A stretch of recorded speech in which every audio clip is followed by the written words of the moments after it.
Assalamu alaikum wa rahmatullahi wa barakatuh. Today we'll be discussing acids and bases. And to begin with, we will look at the definitions of acids and bases. According to the Arrhenius theory, we see that the definition for an acid is a compound that forms H3O plus ions in water.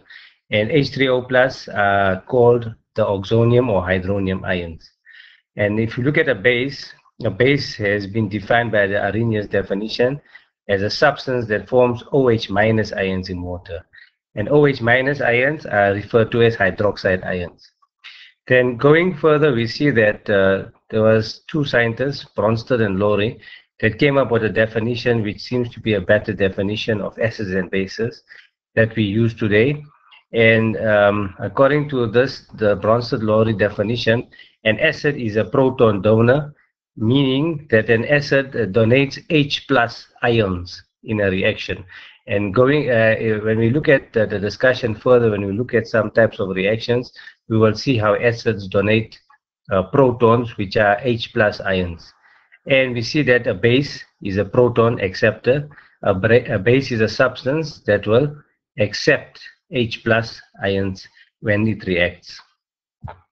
So if you look at common acids that we know, common acids will refer to HCl, which we know as hydrochloric acid. And hydrochloric acid is found in a person's stomach, which assists in digestion. If you look at H2SO4, which is called sulfuric acid, sulfuric acid is found in battery acid, which is used in a car. Nitric acid, HNO3, is a very important component in industry, in the manufacture of fertilizer, where we get fertilizers like ammonium nitrate and potassium nitrate, so that nitrates are very important for plant growth. And CH3COOH is called acetic acid, or we even know it as ethanoic acid, which is the active ingredient in vinegar. If you look at bases, common bases that we know, one of the most popular common bases that we know is NaOH, which is called sodium hydroxide or caustic soda. And we find that NaOH is very important in the manufacture of soap, and it is also found in many different types of cleaners, including drain cleaner. NaHCO3 is sodium hydrogen carbonate, or which we know as sodium bicarbonate, and it is the active ingredient in baking powder, which allows cakes and things to rise during baking. Na2CO3 sodium carbonate is important in the manufacture of glass, and we see that NH3 is ammonia, which is a weak base, which is found as a cleaning agent, and a good example is in Handy Andy. Now, if you look at acids, we looked at HCl, H2SO4, HNO3, CH3COOH. When acids react with water, they undergo ionization.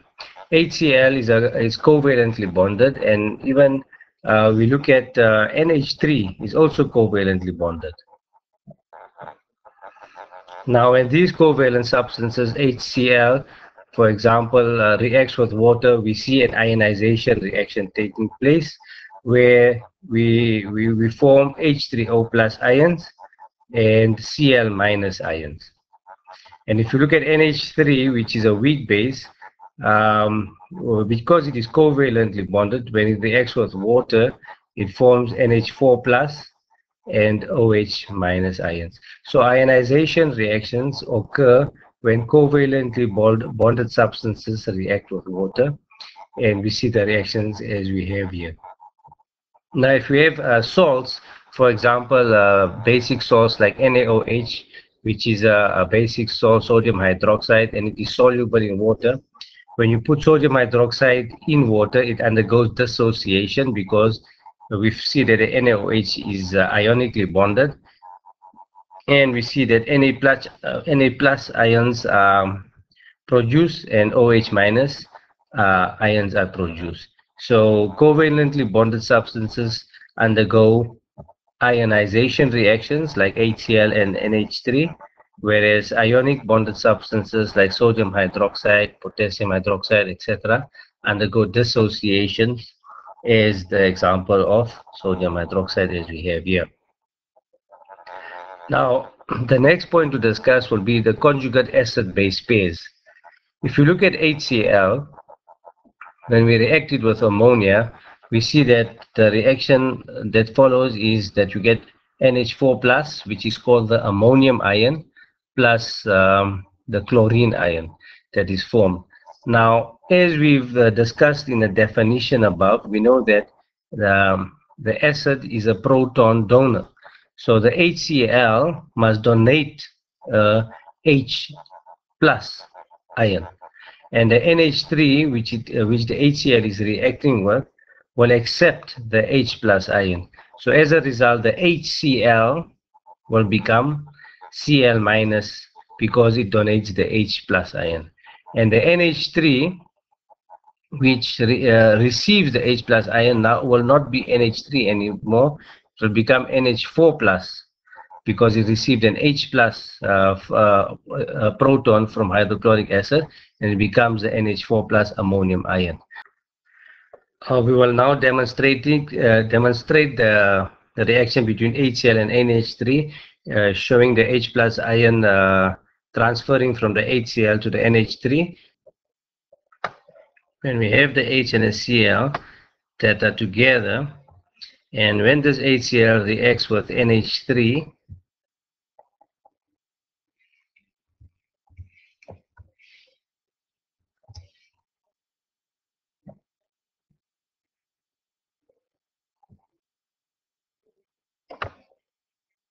we see that the H plus ion that is here will be transferred to the NH3. And then we see that because it is transferred, we don't have NH3 anymore. We have NH3 plus another H. We have NH4 plus. So that is what's happening here. The HCl is no more HCl. It becomes Cl minus because the HCl donated this proton that we have here. So the acid is a proton donor, and here we can see HCl donating the proton. And the NH3 receives the proton, which is the H plus, and it is no more NH3. It now becomes NH4 plus. So here we can see that we have conjugate acid-base pairs. So HCl becomes Cl minus. So we can represent this as a conjugate acid-base pair as follows. So we can say that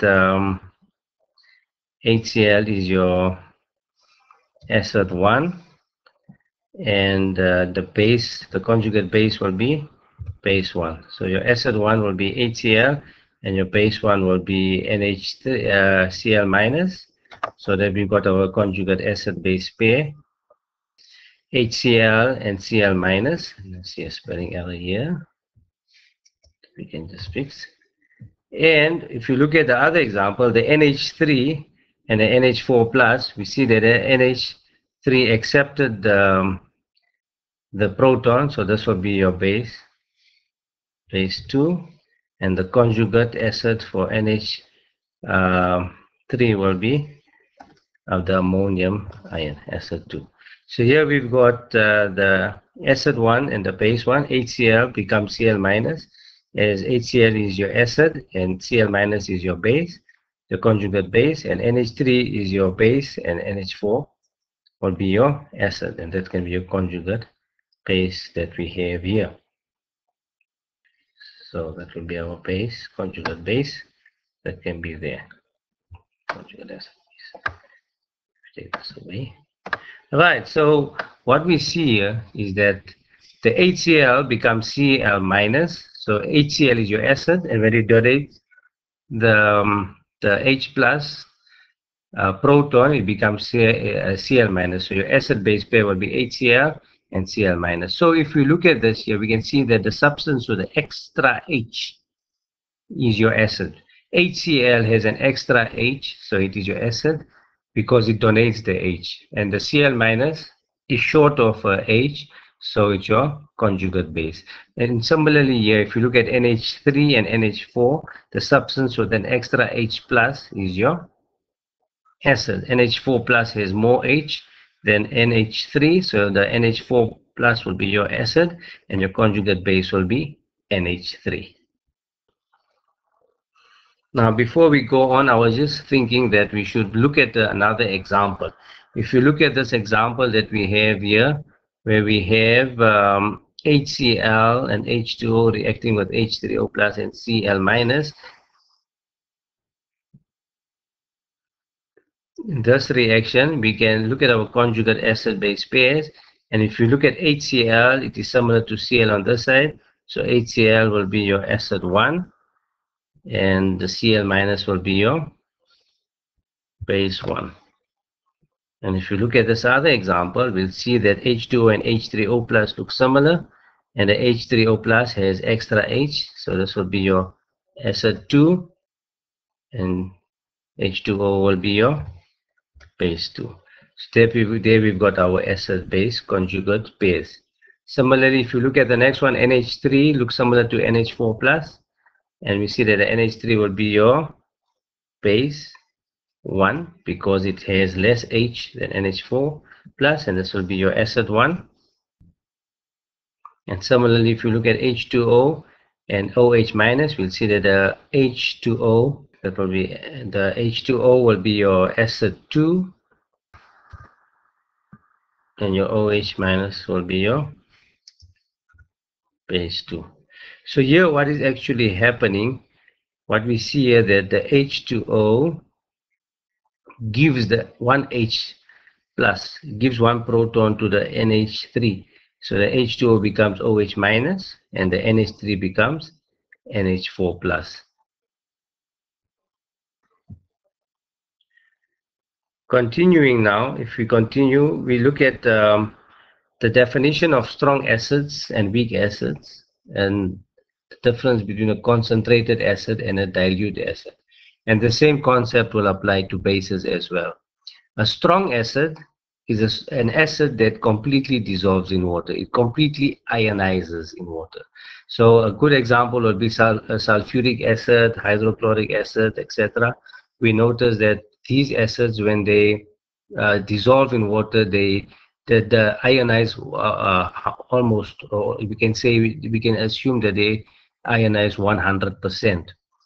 Whereas if you look at a weak acid, for example, ethanoic acid or acetic acid, which we call vinegar, which you know is found in vinegar, a weak acid does not ionize completely in water. In fact, vinegar ionizes very slightly in water. So we see that that is a weak acid. So a strong acid ionizes completely, whereas a weak acid ionizes slightly in water. Now, if you look at a concentrated acid and a dilute acid, a concentrated acid has a high amount of acid in a small amount of water. So that means that there are lots of acid in a little bit of water. So a concentrated acid, we can have a concentrated sulfuric acid solution where there is a lot of sulfuric acid in terms of ratio to water. But we can also get a concentrated weak acid like ethanoic acid where there is a large ratio of weak acid, which is ethanoic acid, in a small amount of water. So a concentrated acid has a high amount of solute in the solvent, and a dilute acid has a low amount of acid in a large amount of water. Or we can say that the ratio from acid to water is low, very low. And the same principle applies to bases as well. Now, the last aspect of this lesson, we will look at an ampholyte. An ampholyte is a substance that can act as an acid or a base. Now, previously, we looked at conjugate acid-base pairs, and we will just go back there, where if you look at ionization reactions, we see here that if you look at H2O in the first example, the H2O was a conjugate base of oxonium ion as H3O plus. So in the first reaction, H2O acted as a base. Whereas if you look at the second reaction, we see that H2O was the conjugate acid to OH minus the hydroxide ions. So in the second example, we see that water acts as an acid. So here we see a very good example in water, where water in one reaction can act as a base, and in another reaction can act as an acid. So we say that water is amphiprotic, or it's an ampholyte. So we can see that H2O can act as an acid or a base. So if we have H3O plus as your acid, then H2O will be your base. And if you have OH as your base, then H2O will be your acid. Similarly, if you look at HSO4 minus, the conjugate acid will be H2SO4. So if H2SO4 is your acid, then HSO4 minus will be your conjugate base. And if we have SO4 2 minus as your conjugate base, then HSO4 minus will be your acid. Now, if you look at the third example, we got HCO3 minus. So the conjugate acid of HCO3 minus, if you look at the pattern here, we can deduce that if we have a conjugate acid, then the acid has an extra H plus ion. So HCO3 minus plus an H plus ion will give you H2CO3. So if H2CO3 is your conjugate acid, then HCO3 minus will be your conjugate base. So in that case, HCO3 minus acts as a base. But if we have a conjugate base here, then we'll see that the conjugate base is short of an H plus ion. So if we take H plus away from here, we end up with CO3 2 minus. So if CO3 2 minus is your conjugate base, then HCO3 minus will be your acid. So here look at the example that we have here. Write equation to prove that HCO3 minus is an ampholyte. If you look at this example here, if you get HCO3 minus plus H2O, you can get H3O plus CO3 2 minus.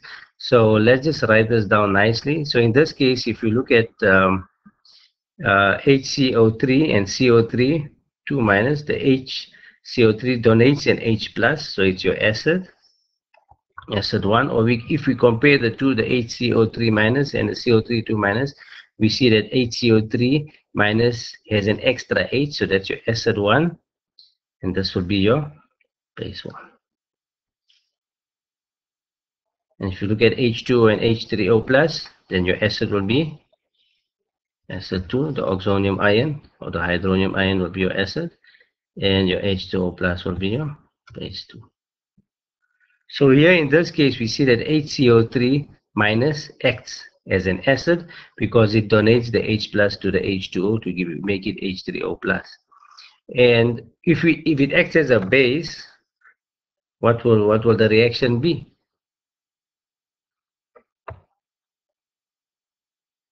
So in this case here, if you look at HCl, it's your acid, and we know that HCl is an acid, so we don't even have to look at realize if it's a conjugate acid or a conjugate base, because HCl is your acid. And if you compare HCl on the other side, where it becomes Cl minus, it has Cl minus is short of an H plus, so this will be your base 1. And then if you look at HCO3 minus and H2CO3, we see that H2CO3 is the extra H, so it's your acid 2, and here the HCO3 will be your base 2. And as we explained earlier, the HCl donates the H plus to the HCO3 minus. So the HCl ends up becoming Cl minus, and the HCO3 minus becomes H2CO3. So here we see that in the first example that HCO3 minus acted as an acid, and in the second case we see that HCO3 minus acted as a base. So that's where we will stop today. Just to recap, we did the Arrhenius definition of an acid and a base, where an acid is a compound that forms H3O plus and a base forms OH minus. We looked at the Bronsted-Lowry definition, where an acid is a proton donor or an H plus donor and a base is a H plus acceptor. We talked about common acids and common bases and the names and where they are found and where they are used in everyday life. We looked at ionization, where a covalently bonded substance reacts with water and ionization reaction takes place. We talked about dissociation reaction, where we take an ionic substance like sodium hydroxide, which is a base, and a soluble base is called an alkali as well. And if we react it into water, if we dissolve it in water, dissociation takes place where it forms Na plus ions and OH minus ions. We looked at conjugate acid-base pair, where we see that when an acid donates an H plus ion, then a conjugate base will be what forms after the reaction. Or simply put, we can say the conjugate acid-base pair, to figure out which substance is an acid and a base, the substance with an extra H will be your acid. So if you look at HCl and Cl minus, then HCl, because it has an extra H, is your acid, and your Cl minus is your base. We looked at strong and weak acids. Strong acids ionize completely, and weak acids ionize slightly. Then we looked at concentrated acids and dilute acids, where concentrated acid has a high amount of acid ratio per volume of water, whereas a dilute acid is a substance that has a low amount of acid ratio per water, in terms of water. And we must not confuse strong acid and weak acid with concentrated and dilute acid. We can get a concentrated strong acid or concentrated weak acid as well. Then we looked at ampholytes, and the simplest, an ampholyte is a substance that can act as an acid or a base. And a good example of an ampholyte is H2O, where H2O can act as an acid or a base.